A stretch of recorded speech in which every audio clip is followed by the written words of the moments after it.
మనం ఎప్పటి వరకు రష్యా, ఇజ్రాయెల్, అమెరికా పలు దేశాల మీద డిఫెన్స్ ఎక్విప్మెంట్ ఇంపోర్ట్స్ మీద ఆధారపడి ఉంటాము. ఇక మన ఓన్ డిఫెన్స్ ఎక్విప్మెంట్ ప్రొడక్షన్ లైన్ని ఇంప్రూవ్ చేసుకునే సమయం వచ్చేసింది. ఎలాగైతే రష్యా గత 3 సంవత్సరాలుగా తన ఓన్ డిఫెన్స్ ప్రొడక్షన్ లైన్ని నమ్ముకుంటూ యుక్రెయిన్ మీద యుద్ధం కొనసాగిస్తుందో మనం కూడా అలాగే డెవలప్ అవ్వాలి.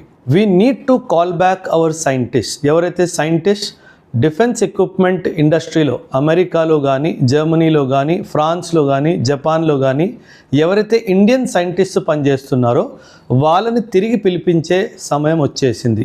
ఈ ప్రొడక్షన్ లైన్ని కేవలం గవర్నమెంట్ సెక్టర్లో మాత్రమే సీమించకుండా మనం ప్రైవేట్ సెక్టర్ని కూడా దీంట్లో ఇన్వాల్వ్ చేస్తే మంచి ఇన్వెస్ట్మెంట్, మంచి రీసెర్చ్ అండ్ మంచి డిజైన్స్ కూడా మనకి లభిస్తాయి. ఒక మంచి ఉద్యోగము, ఒక మంచి వాతావరణము, వాళ్ళకు రీసెర్చ్ చేసే స్వేచ్ఛనిచ్చి వాళ్ళకు ఫ్రీడమ్ ఇవ్వాలి. ఇదే కాకుండా మన ఐఐటీస్ నుంచి యంగ్ టాలెంట్ని కూడా డిఫెన్స్ ప్రొడక్షన్ లైన్లోకి మనం అట్రాక్ట్ చేయాలి. అప్పుడు మన డ్రోన్, మన విమానము, మన ఆయుధం మన బలం అవుతుంది. మీ అభిప్రాయాల్ని కూడా కమెంట్స్లో తెలియచేయండి. Thank you. జై హింద్.